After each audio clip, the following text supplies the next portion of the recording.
Hello and good evening. I'm Melissa Idris. And I'm Sharad Kuttan. Welcome to Consider This. This is the show where we want you to consider and then reconsider what you know of the news of the day.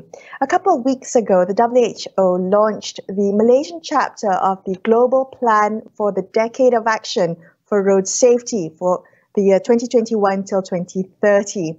Now, the explicit target of that plan is to reduce the number of road deaths and injuries by at least 50% over the next decade. Now, some grim statistics about Malaysia's road safety. Malaysia has the third highest road traffic mortality rate in the Western Pacific region. And for every 10 road deaths that happened in Malaysia this year, 7 were motorcycle users. And that means that we are now a close second to Thailand as having the world's worst death rate for motorcyclists. Also, road traffic injury accounts for 14% of deaths among children aged 5 to 14 years, and that makes it the leading cause of child mortality in the country. What needs to be done to reduce and prevent the number of road deaths and injuries that we see from happening? So let's ask our first guest tonight, Professor Dr. Kulantayan Mani. He's an Executive Director of Safe Kids Malaysia, which is with the Faculty of Medicine and Health Sciences at University Putra Malaysia. Safe Kids aims to improve the lives of children through injury prevention. Dr. Kulan, good evening. Thank you for being with us tonight. Let's start with the grim ranking that Malaysia has taken in the Western Pacific region with the third highest mortality for road traffic deaths. I'm just wondering, were you as surprised by this as many in the public might be? Yeah, thanks to Astro AWANI for inviting us for this session. Yeah, if we look at the indicators, there are two types of indicators. One is when you're comparing between countries. Well, I'm more concerned is when we are comparing within the country by the years. So if we look in Malaysia, if you see, until 2016, we had a rise in number of crashes and fatalities. But starting 2017 onwards, even though we had rise in number of crashes, but our number of fatalities has started to go down. From 17 until 2020, we have been showing an absolute number of reduction in terms of fatalities. So what we can conclude from here is, in terms of crash prevention program, it is not giving us much return, but injury prevention programs are giving us return. So this is an area where we should be focusing. Okay, that's one in terms of injury prevention to further continue. But at the same time, we should start to relook back. Why aren't we getting a reduction in terms of number of crashes? So those programs which we can reduce number of crashes have to be emphasized in this new decade. And at the same time, we have to reinforce whatever programs which have been giving us reduction in terms of number of deaths and serious injuries. Kulan, how long has this state of affairs been? I mean, did we suddenly spring into the top 3 positions in terms of mortality and injuries and all these other, yardsticks? Or is that something that's been long-standing and one that, has been perhaps ignored by policymakers for the last couple of decades? Yeah, in terms of ranking, the ranking will change because it is not only depend on how we perform, but it's also depend on how the other countries perform. So rankings can change, but then generally we are on the high end as well. Not only Malaysia, any countries which has high number of motorcycle population will generally record high number of fatalities. The reason is because motorcycle, if you see, is an exposed vehicle. So in a crash, when it happens, you get the direct impact. Compared to if you're sitting inside a car, you have one layer of protection. So any countries which has high number of motorcycles or in terms of motorcycles and private vehicle usage will record generally high number of crashes and fatalities. Right. One. Second is that in terms of public transport usage, we are a bit more low. For those countries who are doing well globally, if you see, they have invested pretty much well in terms of public transport. And in public transport, they have invested more on the rail-based public transport because that is one of the most safest mode of transport. Dr. Kulani, can I come back to what you said about programs that reduce the number of crashes versus programs that may prevent injury? Can you explain what are the difference? I mean, how do you target a reduction in number of crashes? And I'm guessing the severity of the crash would also mean, reducing injuries and fatalities. What specifically goes into the design of that program? Okay, let me start in terms of injury prevention programs, because we have seen some reduction since 2017 until 2020. Injury reduction programs are something like, say, usage of seat belts, usage of motorcycle safety helmet. These two interventions will not have any effect in terms of reduction in terms of crashes. But once a crash happens, then to reduce the injury severity is when these safety products will help us. So if you go along that line, motorcycle helmet usage is there. It is giving us results. But one area which we are lacking is in terms of children using a standard motorcycle safety helmet. So that is a gap that we need to close in this decade. That's one. Seatbelt usage is giving us reduction, but it's mainly being used by the driver and the front seat passenger. What is lacking, or the gap that need to be addressed, is the rear passengers. They have to use rear seatbelt as well. Two. The third one, if we see, is in terms of child who are traveling in the car. A child, for their safety protection, they need to use a child restraint seat. And that law has just been approved in this country, and we are hoping that it will be enforced soon. So while waiting for it to be enforced, we are requesting with every parent to make sure that do provide a child restraint seat for your child in order to make sure that your child travels safely in the car. Dr. Flynn, I think many of us have seen children, sandwiched between their parents on a motorbike or clinging to their parents, as they're being transported to school. Is it a question of class and of the affordability of these things, of the presumptions we make that families are small and therefore, you can seat two children in the back, and so on and so forth? Is there a socioeconomic dimension that needs to be addressed here? Yeah, you're right. Socio-academic dimension has to be addressed. That's one. But at the same time, we also have to look at the mobility issue as well. Say a family with say 4 people in the family, okay, and they only have one mode of transport, which is motorcycle. But what we're trying to tell the parents is, as much as important you want to transport your child and your family members, do give equal importance also for the safe travel. Okay?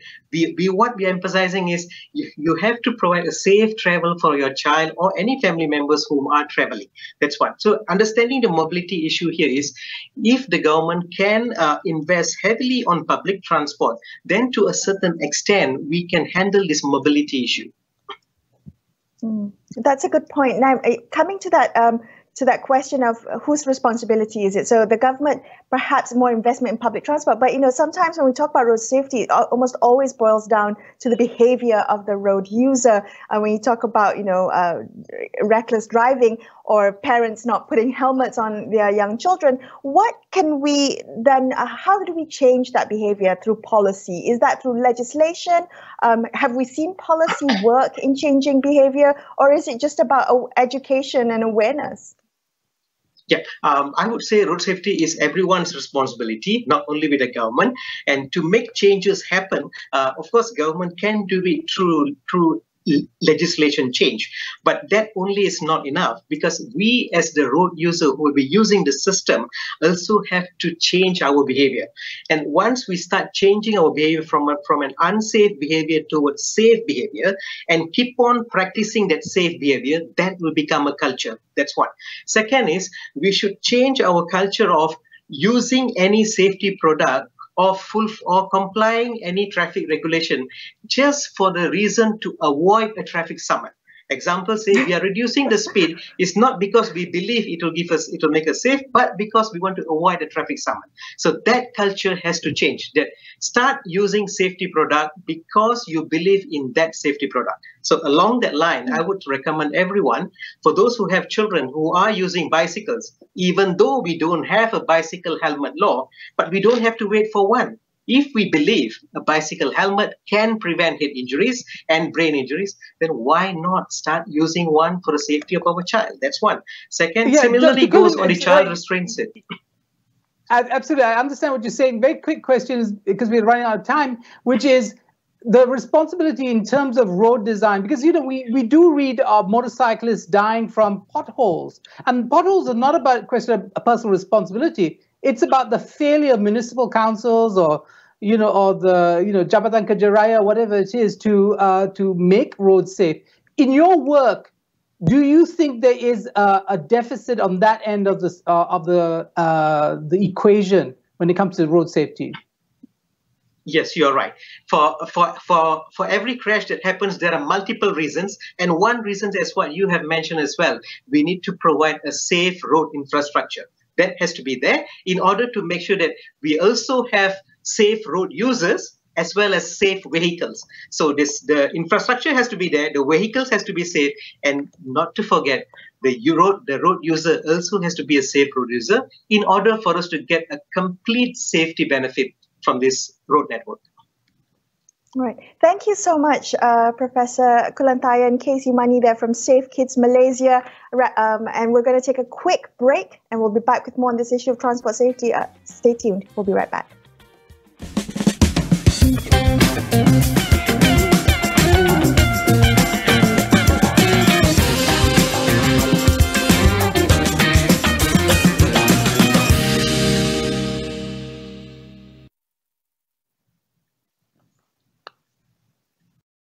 Ayuh keluarga Malaysia, kita bulatkan tekad dan bersatu hati untuk terus memelihara serta mempertahankan kedaulatan negara. Sebagai keluarga Malaysia yang besar, kita harus bertoleransi dalam semua perkara. Hormat menghormati serta mengekalkan perpaduan rakyat yang berbilang kaum, agama dan bangsa serta integrasi nasional silang budaya adalah tunjang kekuatan kita sebagai sebuah negara bangsa yang berjaya. Umpama selembar benang dikait, ditenun dan dijalin, akhirnya menjadi kain yang sempurna indah. Ayo kita zahirkan impian bersama, menjunjung semangat yang bernama keluarga Malaysia.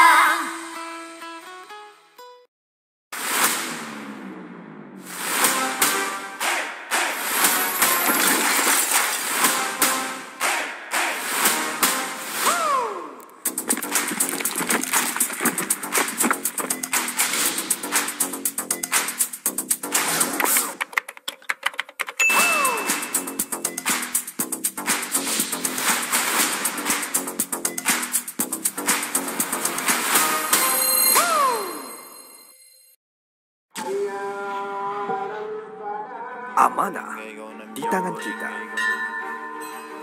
Adat, budaya dan semangat menjadi kesinambungan perpaduan tanah air yang tercinta. Berteraskan adab yang terpahat di jiwa dan raga. Marilah bersama kita membina negara Malaysia.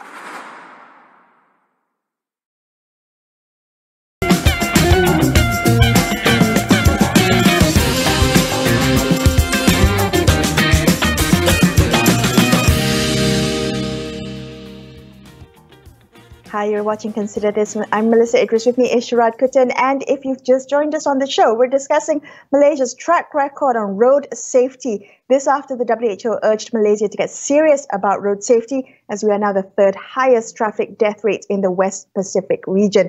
Let's speak now to Transport Planner Wan Agilwan Hassan.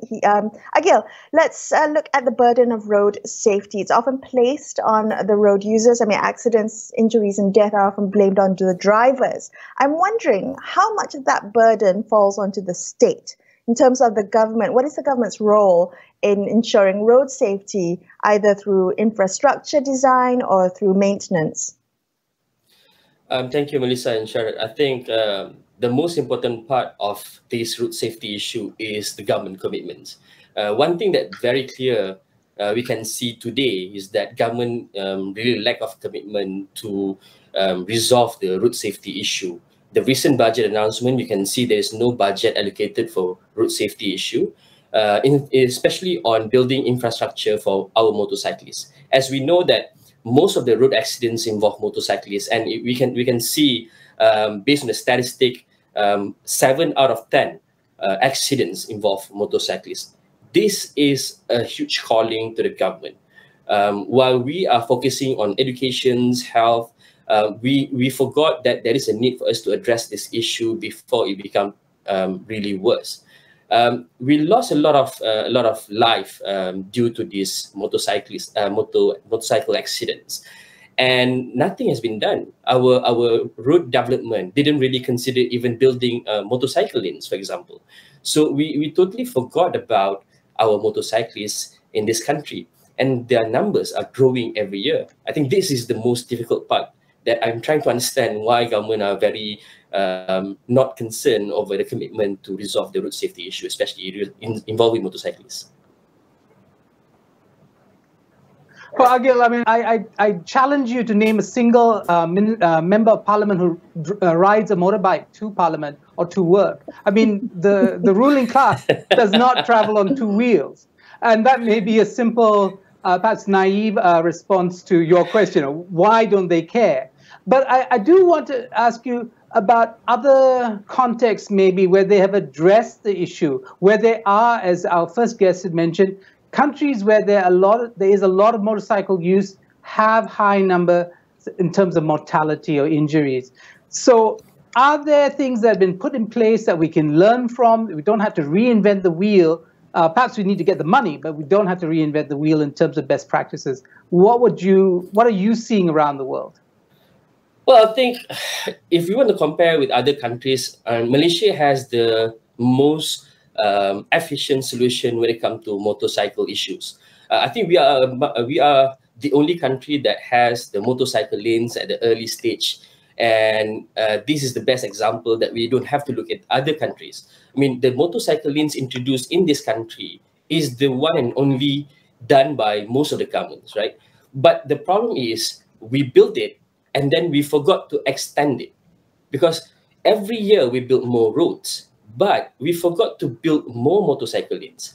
That's number one. Number two, we forgot to maintain motorcycle lanes. We have a lot of accidents involve motorcycle in the motorcycle lanes.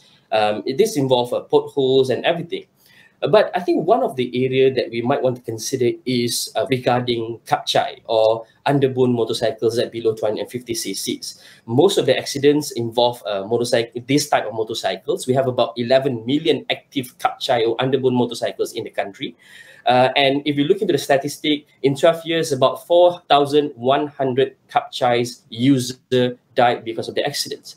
So do we still want to have this kind of motorcycles on the road?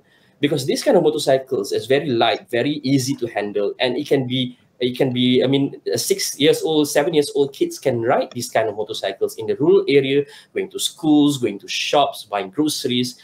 But we still need to think whether or not we want to maintain this type of motorcycle, or slowly phasing it out and replace it to a lower cc.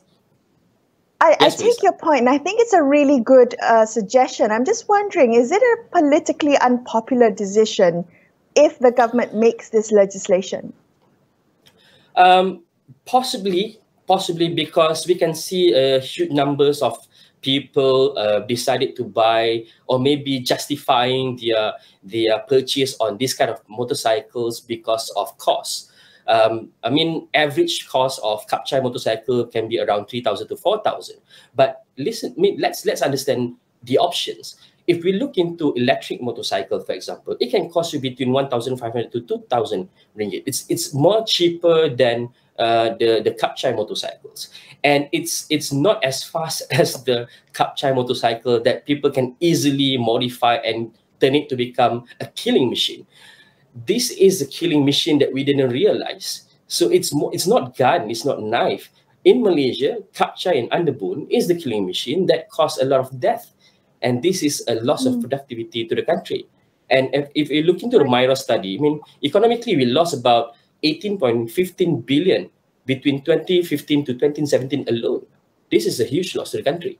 Do we want to, I mean, can we afford that kind of productivity loss? And not thinking about maybe phasing out kapchai motorcycle altogether, perhaps gradually. I think that's the biggest question that needs to be answered by politicians. All right, thank you so much for joining us on the show tonight. I appreciate your insights. Transport planner, one Agil, one Hassan there. We're going to take another quick break. Stay tuned to consider this.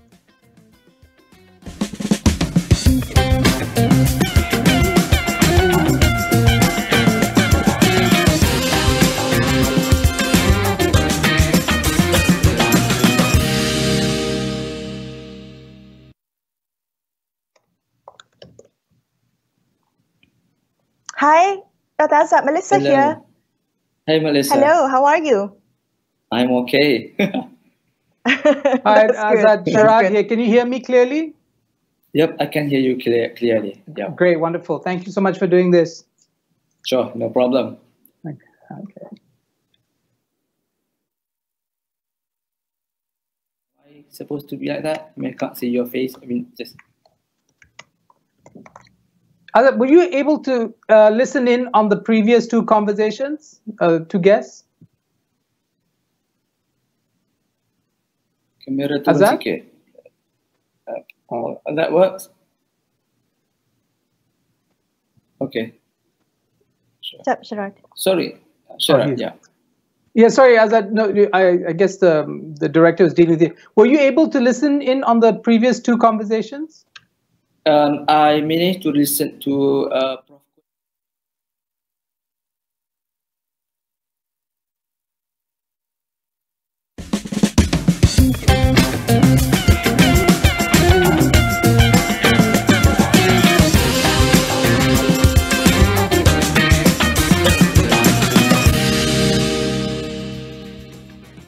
Hi, thanks so much for staying with Sharad and I on Consider This. Let's continue our conversation about road safety in Malaysia with Dr. Ahmad Azad Abdul Rashid. He's the Chief Research Officer at the Malaysian Institute for Road Safety Research, or better known as MIROS. Azad, a couple of weeks ago, the WHO launched this, the Malaysian chapter for the Global Plan for the Decade of Action for Road Safety, ambitious targets to reduce road deaths and injuries by 50% in the next decades. And I'm just wondering, how do these types of long-term, big picture plans translate into policy and into action? Okay. Well, first of all, thank you for having me. Well, the WHO has launched the global plan that you mentioned, and the United Nations has urged and put forward that most of the try to ask for countries around the world to stick to use the plan as a guide and then work on their plan. So in Malaysia, in terms of policy, we have been working on our version of road safety plan. Is our third plan. Actually, even before the launch of the global plan, that plan is being championed by Ministry of Transport with strategic partners and stakeholders. We are working on trying to see what we can learn from the previous two plans and trying to make a better strategic direction from what we have. So, Dr. Azad, I mean, so this is good news that the ministry is aware, and the institutions, respective authorities are aware of the need for a blueprint or a plan. But then what accounts for the appalling statistics? I mean, if government is so keenly aware of the problem, why haven't plans translated into reductions in numbers of deaths and injuries? And lessening of headlines where we read people dying because they're potholes. I mean, where's the gap between these two facts, as it were? Yeah, as we know, even from the global plan itself, it emphasized on the approach of safe system approach, which means that everyone has to play their role. Yeah. So while we are busy looking at the problem at this high level, macro level, I think road safety is actually closer to us and then what we might have thought. Yeah, nowadays everyone is a road user, so to make a difference, it is doable even at our own personal level. We can go back to the basic, for example, of the helmet wearing, the seat belt, fighting the urge to speed, practice good manners, like giving signals, etc. Well, having said that, however, we have to be mindful that we should not put sole responsibility only on human error, because history has shown us that this traditional approach didn't work. I mean, so that's why we can see the shift from that approach of blaming just road users to safe system approach, and that takes everyone to come on board and make it work. Okay, all right. Well, so part of Miros's remit is to look into road users' behavior and to tailor programs to I guess change that behavior, influence that behavior for better road safety. I'm just wondering because we spoke to Professor Kulan a little bit earlier in the show, and he talked about crash preventative programs and injury preventative programs, and I'm just wondering what Miros has done or what data Miros has gathered about this. I mean, what can be done to change the behavior of some road users, not blaming it on error or errant driving, but changing behavior so we're all kind of collectively invested in road safety?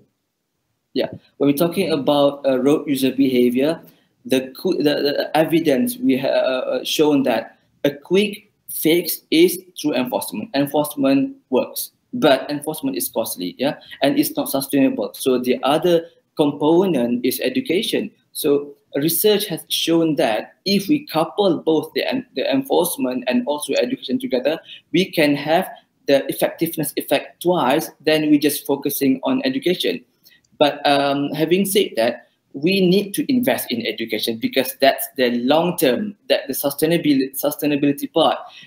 We have to move from having this quick fix into something that is a long-term fix. So education can help us in that. So very quickly, we have a little bit of time left. We were also told that there was no specific allocation for road safety in the latest budget. Where is the money coming from? Is government putting its money where its mouth is, as it were? Oh, that's a very big question. Well, when we talk about road safety, of course, there are dedicated specific projects that we will be very grateful if we have that. Yeah, but we have to understand that even without a dedicated budget, we can make a difference. Yeah, by putting all this integrated approach. For example, we see that 70% of motorcyclists among the labor forces in Malaysia, which means those are employees of certain companies. So by taking the route, the employer playing a bigger role, for example, putting more emphasis, more role, more, I would say, active responsibility, we can make a difference in that channel as well. Right. Okay, thank you so much. Ahmad Aizat, Abdul Rashid there from Miros, wrapping up this episode of Consider This. Don't forget to get the latest COVID-19 vaccine information on our website, astroawani.com, as well as the Astro Awani app. I'm Melissa Idris. And I'm Sharad Kuttan, signing off for the evening. Thank you so much for watching. Good night.